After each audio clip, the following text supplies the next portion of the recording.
Salutations, beautiful people. I'm your hostess with the mostest, Allie, and here we talk all things intrigue, from social to scientific, from pop culture to politics. You can get it here on N2K because you need to know. Today we're diving in to political ideologies and identities. We're starting with the big three that everyone, I feel, should know about. Now, I know that there are a variety of political identities that we can find ourselves agreeing with, but the big three are where we're starting today: conservatism, liberalism, and leftism. Let's dive in, y'all. Conservatism is a political ideology that emphasizes tradition, limited government intervention, and individual liberty. Conservatives believe in preserving established social systems, such as family values, religious institutions, and free market capitalism, baby. They tend to be cautious about rapid changes and advocate for personal responsibility and self-reliance. Now, this is a general definition of conservatism. Our definition of conservatism here in the United States today might not always be in alignment with this definition. But just remember, just like a lot of things, these definitions change through time. And this is a relevant definition for conservatism in this day. But let's move on. Liberalism. There's a lot to tackle here. Liberalism, in theory, is an ideology that promotes progressive change and social equality. Liberals emphasize the role of government in addressing social issues and providing equal opportunities for all of us, regardless of our economic standing. And they advocate for civil liberties, such as freedom of the press, freedom of speech, LGBTQ+ rights, and often support policies like universal health care or environmental regulations. Now let's get into a discussion about what it means to be fiscally or socially conservative or liberal. Fiscally only means in relation to finance. So when we call someone a fiscal conservative, they are conservative in their views in relation to finance. Fiscal conservatives usually advocate for the avoidance of deficit spending, the lowering of taxes, and the reduction of overall government spending and national debt. This means believing in free trade, privatization of industry, less government regulation, and lower taxes, which in theory sound like cool things. But if you're participating in society, it might not be so hot to have a lax government regulation. I think that government regulation is pretty necessary. Just remember, if companies could feed you actual garbage, they would.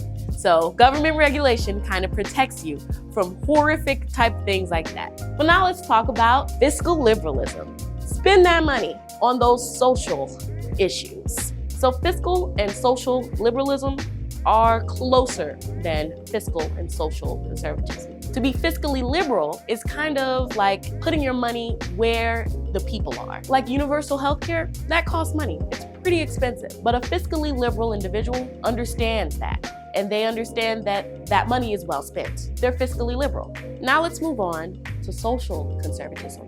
It is anything that you might think a Christian wouldn't approve of, a social conservative might not either. That's kind of where that lies. Let's move on to social liberalism. It's different from classical liberalism because it kind of reinforces that the state should address economic and social issues. Absolutely, I agree with that. But examples of the problems that the state might work on include things like unemployment, healthcare, and education. Obamacare is a socially liberal policy that has kind of affected us all. Even the poorest among us can now afford health insurance. Kind of. A little bit. Maybe. For now. And now, let's talk about leftist political ideologies. Leftists encompass a broad range of views, from social democrats to democratic socialists, and even further left. That's where I am. They believe in reducing economic inequality and achieving greater social justice. Leftists often prioritize collective welfare.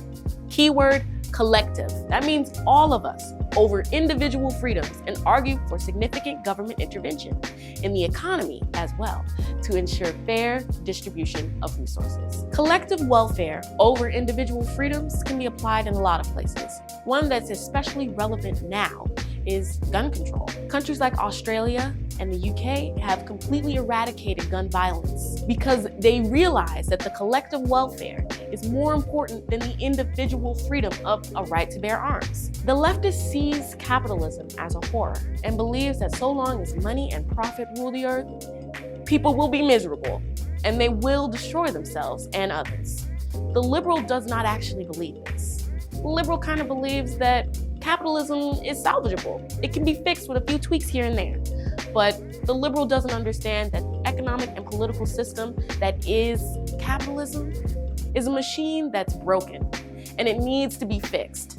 Leftists believe that the machine is not broken, rather it's operating exactly how it was intended to. The problem is that the machine is a death machine that eats up babies and destroys human lives. So a machine like that doesn't really deserve to exist. That's the main difference between liberalism and leftism.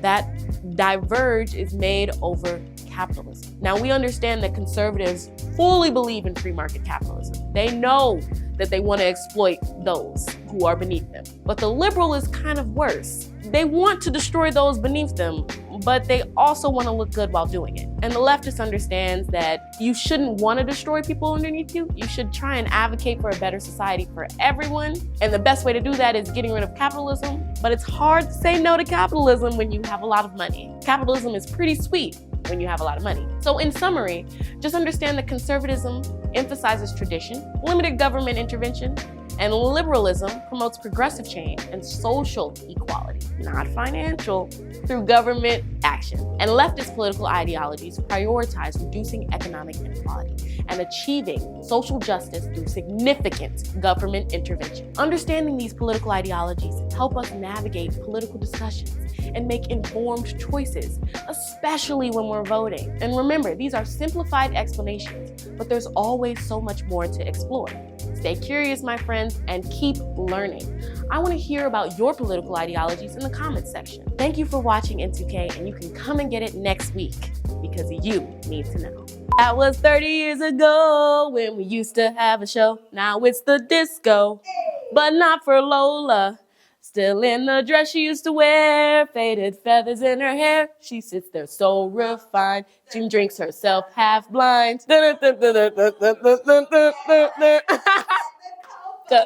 Coca Cabana.